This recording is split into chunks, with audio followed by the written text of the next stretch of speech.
up, y'all? It's your girl Sakina, and I'm back for another The Shy review. This is season 3, episode 6. So let's get straight into it. Now, I am wearing a statement piece today. You know, Black Lives Matter, gang, gang, as y'all already know. We ain't with the bullshit. So the episode opens with Keisha on the bed. She's writing Kevin a birthday card, wishing him happy birthday. You know, she's very sad about it. She's crying. And as she's drawing, you can see that her hands are handcuffed. Now, I did notice last episode that she did have some handcuffs on the bed. So I don't know if he was, you know, using that so she won't run away, or if he was doing, you know, sexually abusing her or not. But yeah, so he has her handcuffed, of course, because she did make a run for it last week. As she's drawing, she does a flashback of her and Kevin down at the House of Pancakes. She takes him there every year for his birthday, and she was asking him, you know, what have you learned, or, you know, has anything changed? And he said that he wished that things wouldn't change. He wished that, you know, things were good for a while. And she said, you know, if life didn't change, then life would be boring. And I just took that as, you know, him wishing that everything was good. I'm sure that's how he is feeling at the time with his sister missing. But, you know, she surprises him with a pancake cake. Then she gifts him with a photo book with his family and friends, you know, just a little token before she goes off to college. So she's thinking about that, and then the guy comes downstairs. So he comes downstairs and he wants to brush her hair. Now, he was snapping at her like she was a damn dog, so that instantly pissed me off. But she gets on the floor and he combs her hair. As he's doing that, somebody is knocking at the door. Come to find out, it's Ronnie. Ronnie did hear her last weekend, so I guess he was going door to door, or he just heard it at this particular house or whatever. So he knocks on the door and he was like, hey, you know, I heard some screams last night. You know, we experienced a blackout. And the guy was saying, yeah, my wife heard the same thing. It was probably some kids, you know, they shooting and all of that. So Ronnie was like, okay, yeah, can I use your bathroom? I don't have a window or a pot to piss in or a window to throw it out of.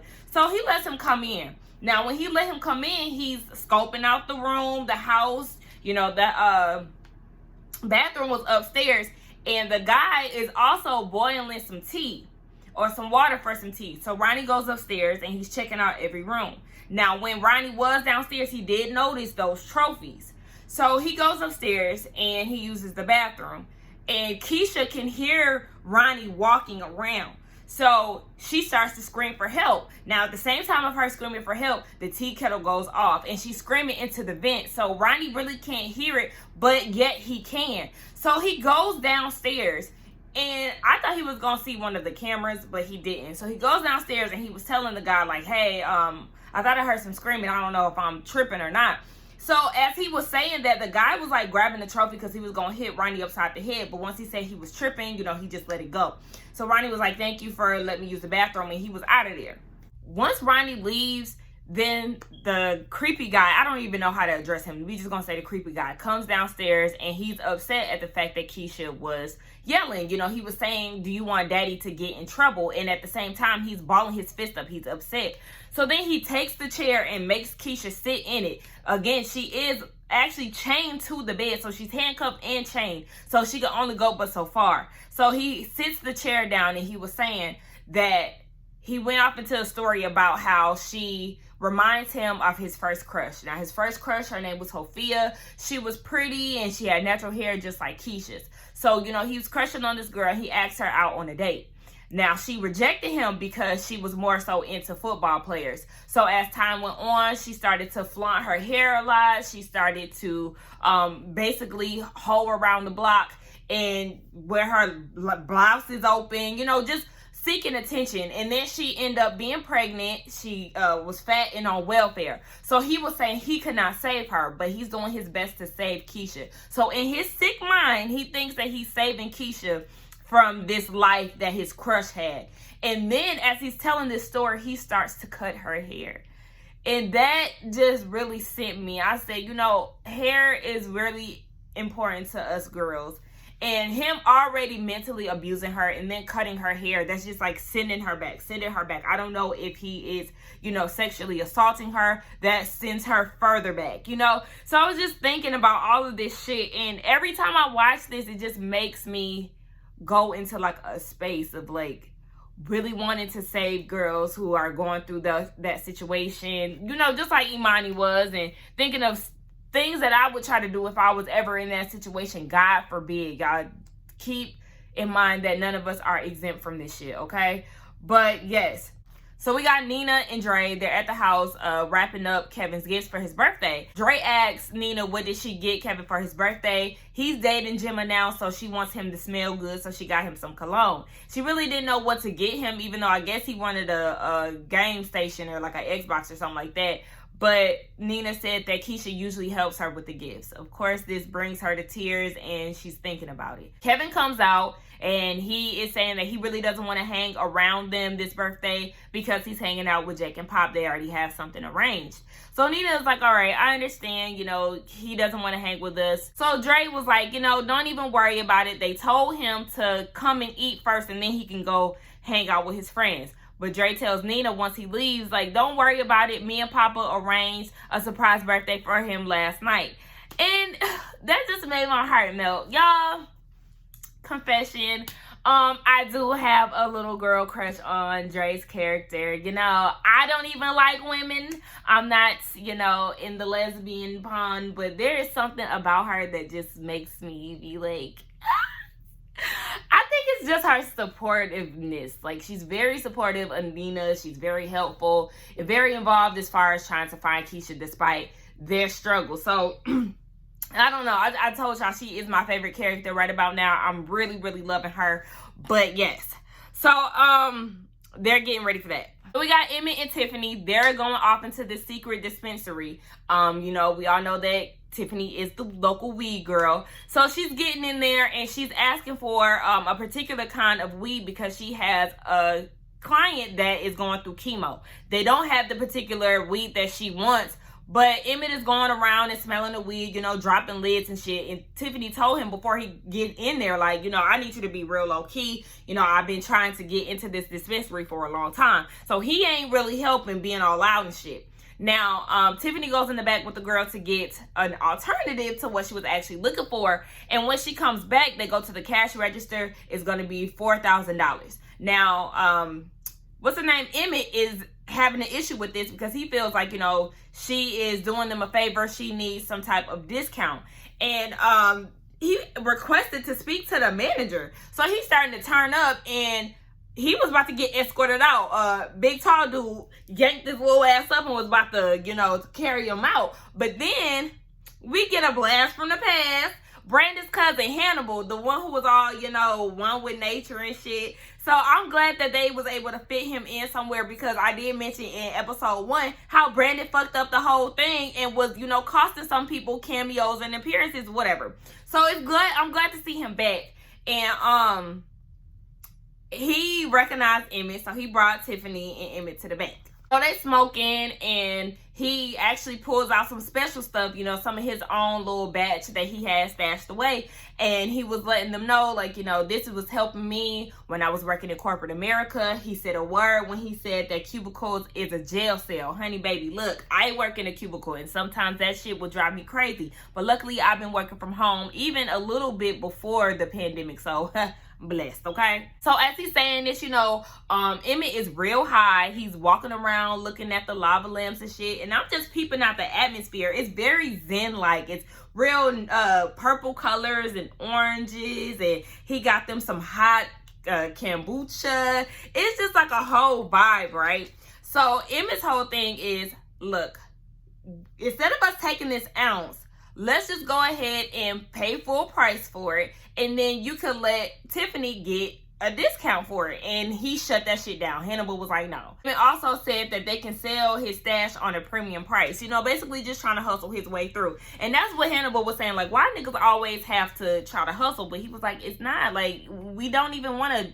It's business, basically. So he thought about it, and he said, yeah, he agreed to it, though he was a little bit hesitant. Hannibal's whole thing was he didn't want his clients to stash up or stack up on his weed and then sell it as competition. Like, Smart man. But, you know, Emmett got the gift of gab somehow, and he was able to, you know, turn him around. So him and Tiffany make a drop off to one of her clients. It is an older lady, the one that she was talking about that has cancer. So the lady was saying, I'm sorry, I don't have any cash. I was trying to let you know that before you got here. My phone isn't working, you know, blah, blah, blah. So they end up agreeing to making a swap. You know, you give me my flowers, is what she called the weed, in exchange for a psychic reading. So she does this reading for her and Emmett, and she was basically saying, you know, you all have a very deep connection, but there is going to be trouble ahead of y'all. Y'all have some testing times, and that will happen again.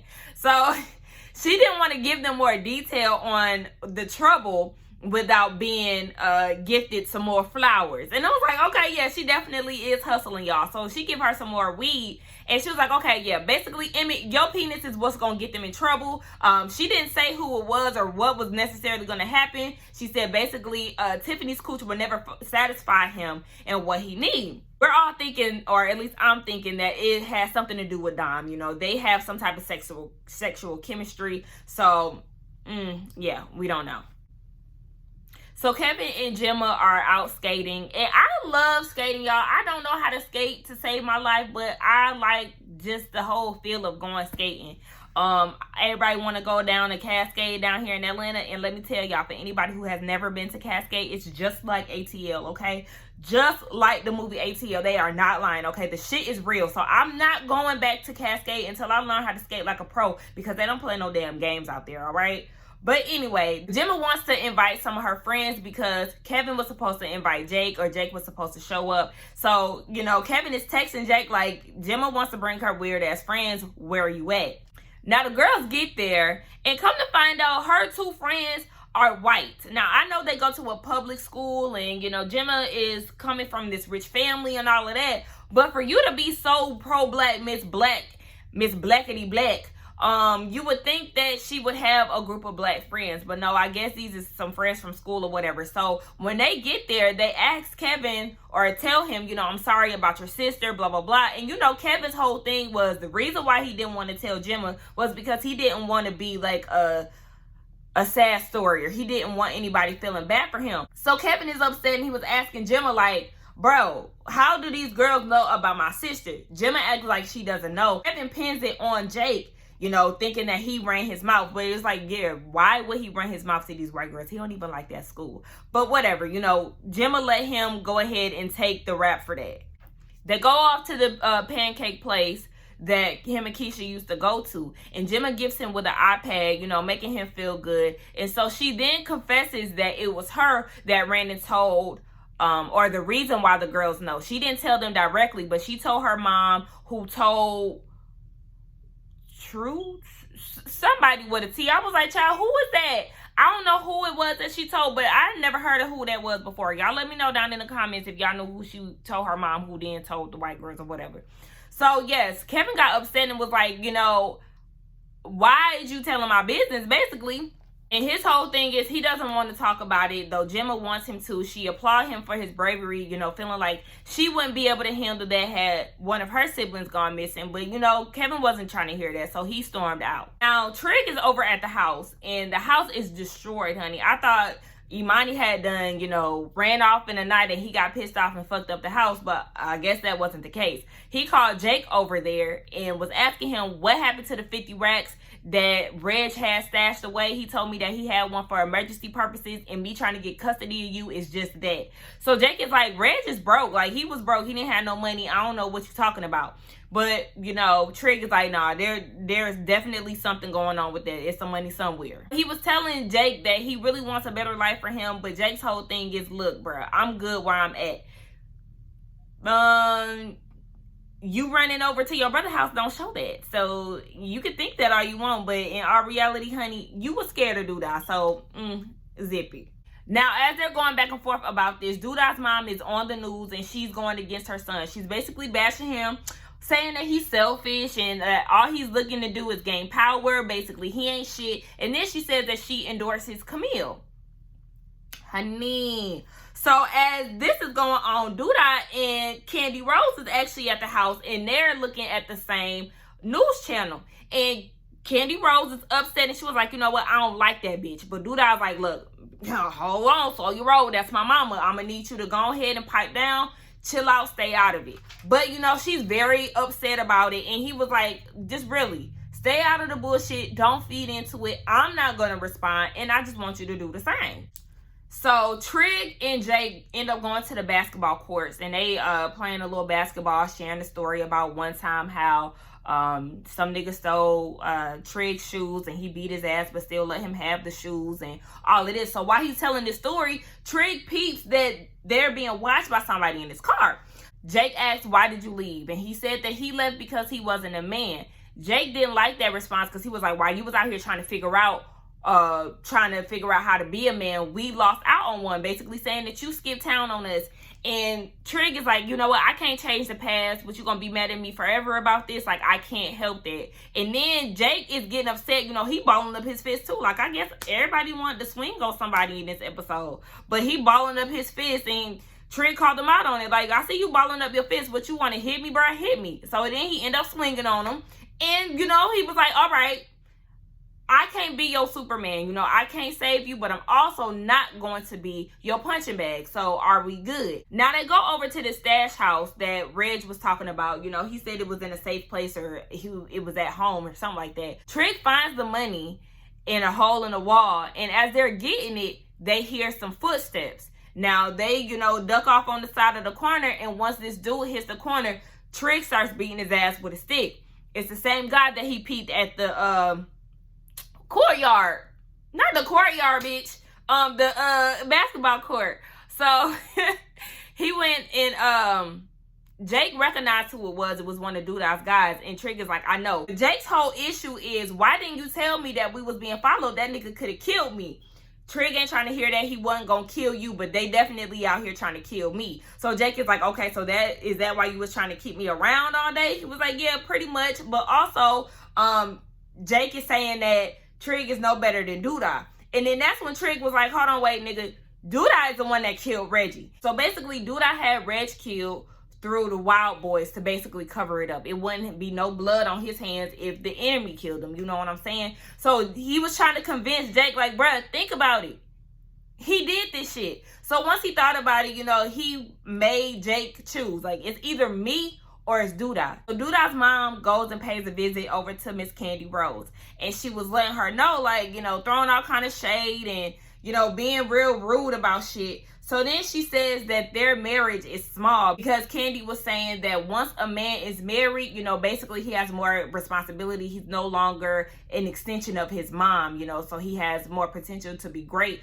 Something along those lines, right? So then that's when she said that, well, y'all marriage is real small, baby. And as they're talking, Candy Rose pulled out some money and was like, look, I'm going to need you to sign these papers, and here's the rack. I need you to stop talking to the press. And then the mama was like, wait, one rack ain't gonna be enough to keep me quiet, baby. So then she pulls out another one, like, here, sign this and shut your mouth.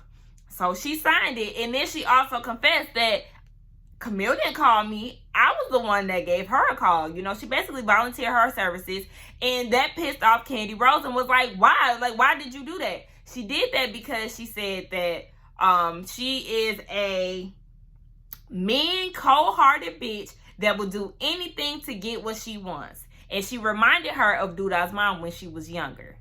And then went further and said that she is more of a man than Douda will ever be. Like, wow, that's fucked up. So then Douda walks in and was like, you know, oh, I love you too, Mom. And when he walked up, you know, she was real shook. She was on hush, okay? It was like she seen a ghost. Like, all that shit that you was talking on TV and behind your son's back, now that he's here and he hears what you're saying to him, you ain't got shit to say. And he told her, get the fuck out. And she did just that. So y'all know, back at Perry's Pizza, he told Candy Rose don't get involved. So seeing his mom there pissed him off, and he was like, I was just starting to trust your ass again. And he walked out. Miss Candy Rose, what did you do to piss Douda off and to lose his trust? We need more of a backstory to know what's really going on with y'all and why there was a long time no see. Like, what was that? So remember, he said that he wasn't going to speak about it, right? We get a scene where he is actually making a public announcement about it. And I forgot to tell y'all too, when Ronnie was going through the house, the TV was playing in that creepy guy's house, and you can hear Douda and Camille basically debating back and forth. Now, Camille did say that she does give money out to churches to allow her to speak. You know, I guess that's what we were seeing with Papa and her. Papa's dad and her. But I still feel like there's some shady shit going on. And that's what Douda actually revealed. You know, he said that his mom has a mental illness, and he's glad that Camille actually revealed that, because it is a problem in the neighborhood. There's not enough opportunity for mental care. So, you know, he flipped the story and made it his own, tried to dress it up real nice. And then that's when he outed Camille. He was like, you know, she has some underhanded shit going on herself. And then he shows that she was going to low-income churches because she feels like people who believe in God have nothing else to believe in. Basically saying that they gullible as hell. And it's like, oh, baby, you are a sneaky-ass bitch, Miss Camille.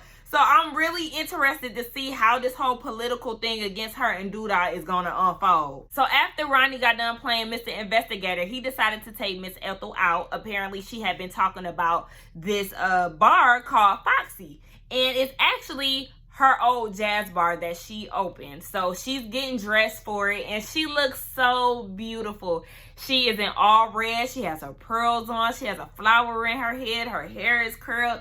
She looks beautiful. Now they get to the Foxy, and it's not what it used to be. Of course, you know, she is suffering from some type of memory loss, so she still thinks that it is what it used to be. Apparently, she used to host, and she used to announce the bands before they play. But when she got in there, she was surprised, because now it's like a damn Chippendales or like a male stripper venue. And it's crazy because I hate male strippers, y'all. Like, I hate male strippers. It's something about them that just does not sit right with me. I don't want your sweaty ass, your genitals all on me. I don't need you grinding on me. Back the fuck up and get away from me with this, okay? So she was asking Ronnie, like, Ronnie, where did you take me? And he was like, this is your old place. Like, you've been asking me to take you here, but maybe we should go. So they started grinding and stuff, and she was like, hold on, wait. I think I need to stay. Honey, Ronnie had done gave her some money to throw. She was feeling that shit. By the way, Mr. Waithe, the one who gave Jada a happy ending, he was the one that was hosting the shit. I was like, we see you, Mr. Sway. Now, Miss Ethel is having a whole good-ass time. And at some point, she gathered everybody around. Everybody in the club is sitting down and they listening to her. You know, there's nothing like sitting back and listening to, you know, an elder tell stories. They're like the best storytellers ever because they done seen some shit, right? So she's going on about the history of her bar, her jazz bar. She said that revolutionaries used to come through there and she used to stay open late. It was basically like a place where they could be themselves. Blacks could be free. She walks out and tells everybody that they're beautiful. Now she gets back to her room and she's undressing. You know, Ronnie is helping her get into her bed. And she's saying that, you know, it was a night to remember. She also reflected on another night of her life that she could remember. And she gets in the bed. She tells Ronnie that it's cold. And y'all, I knew when she said that she was about to leave. Like, I don't know. I just had this feeling that it was going to happen. So Ronnie goes and gets her a cover and he places it on her and she's unresponsive. I knew that she was going to pass away. And it was so sad. And Ronnie just started crying. And I hate to see men cry. And you know, his grandma was his world. That's the only thing that he had left. He's homeless on the streets. He wanted to make her proud before she passed and find Keisha. He was this close to doing it. And it's just like, I hope this doesn't set Ronnie back into a depressing mood. I don't know. I hope that he like uses this as motivation to make her proud. You know, she is looking down on you, you know. So it's time for you to make her proud. But yeah, Miss Ethel was gone, y'all. So we got Papa and Maisha. They're out getting the cake for Kevin's surprise birthday party. And Papa wants to show some affection and, you know, PDA to his boo. And she is like, you can't hold my hand. And it's like she was trying to shy away. But my thing is it somebody that was at the bakery that you knew? because these grown folks probably don't know you, so I don't know why she's trying to shy away from being affectionate with her boyfriend. Like, I don't know. And he was saying, like, okay, when are you going to let me show you some PDA? And she said, you know, when you start to tell people who you're going out with, then they start speculating, you know, they got all kind of shit to say. But Papa ain't trying to hear that, you know. You're my lady. Okay? Oh, y'all heard that? Anyway, so they asked the lady for the cake.